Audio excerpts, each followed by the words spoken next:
Shalom Bapak Ibu Saudara yang dikasihi Tuhan. Seri pengajaran hari ini berjudul Pemberita Kebenaran.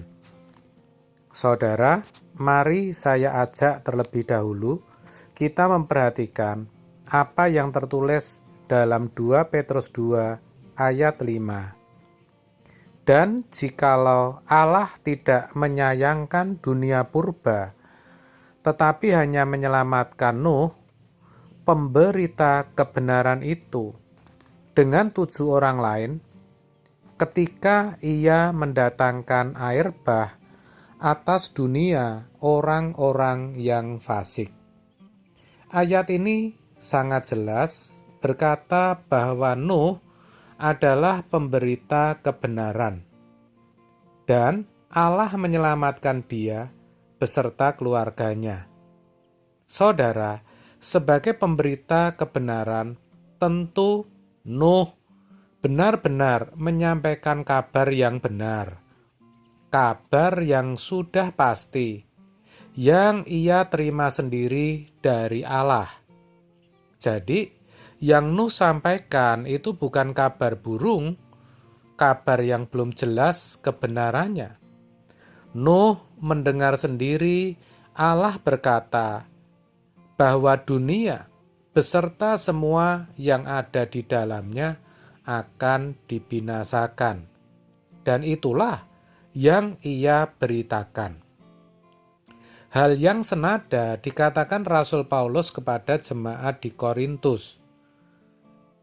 Tetapi kami menolak segala perbuatan tersembunyi yang memalukan.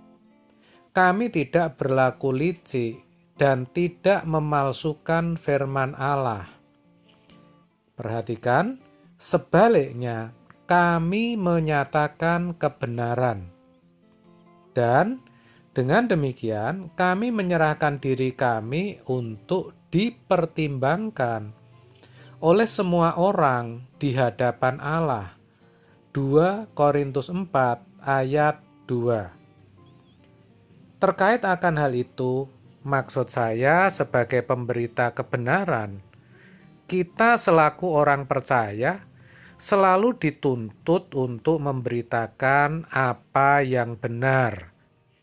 Itulah sebabnya di bagian lain Alkitab berkata, jika ya, hendaklah kamu katakan ya.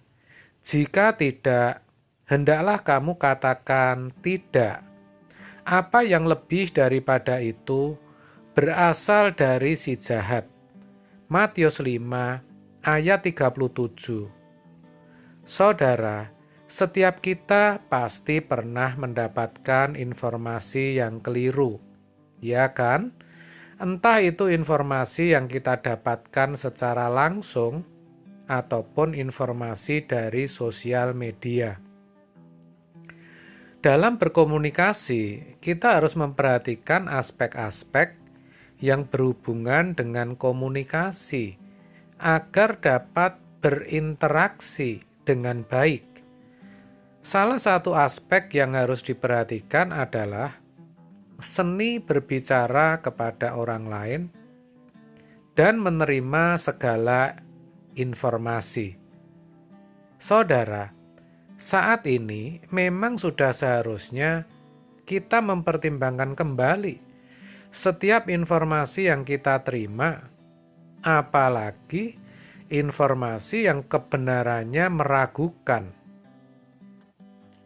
Di masa pandemi COVID-19, Kementerian Komunikasi dan Informasi Kominfo mencatat terdapat 1.016 kabar burung yang beredar di masyarakat per awal bulan Agustus 2021.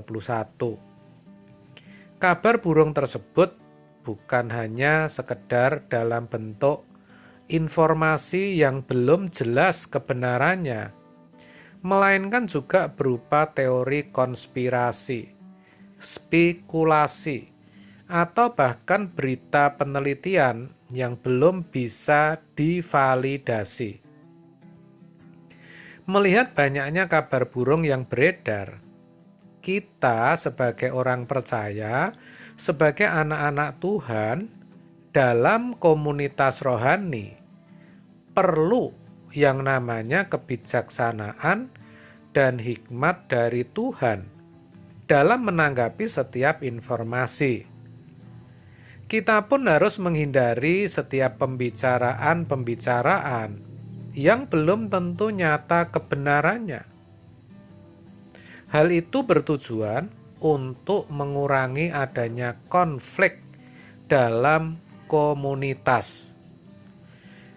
Saudara, firman Tuhan hari ini mengajarkan setiap anggota dalam komunitas, yaitu saudara dan saya, untuk melakukan hal yang tidak bertentangan dengan keinginan Tuhan.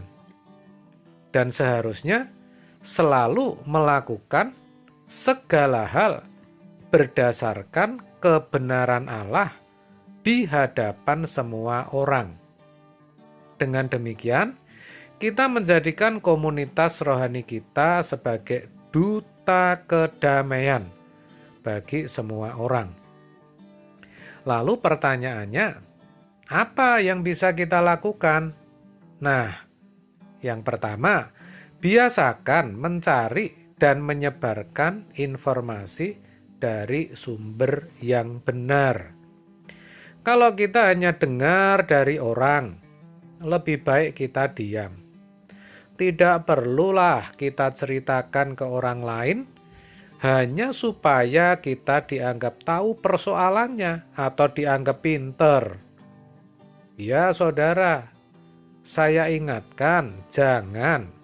Saya katakan jangan, karena memang seringkali ketika ada orang membicarakan akan hal itu, membicarakan sesuatu maksud saya, biasanya kita kepancing, ikut ngomong, nambahin, bahkan ada yang mendramatisir saudara. Padahal kita tidak tahu secara pasti kebenarannya.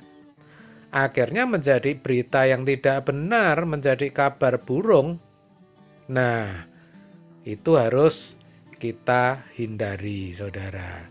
Yang kedua, kurangi bergaul dengan orang-orang yang memiliki kebiasaan buruk. Jauhi mereka yang suka membicarakan orang lain di belakang. Orang-orang yang suka membesar-besarkan masalah, yang suka kepalsuan, ketidakbenaran, yang suka tipu sana tipu sini. Hindari.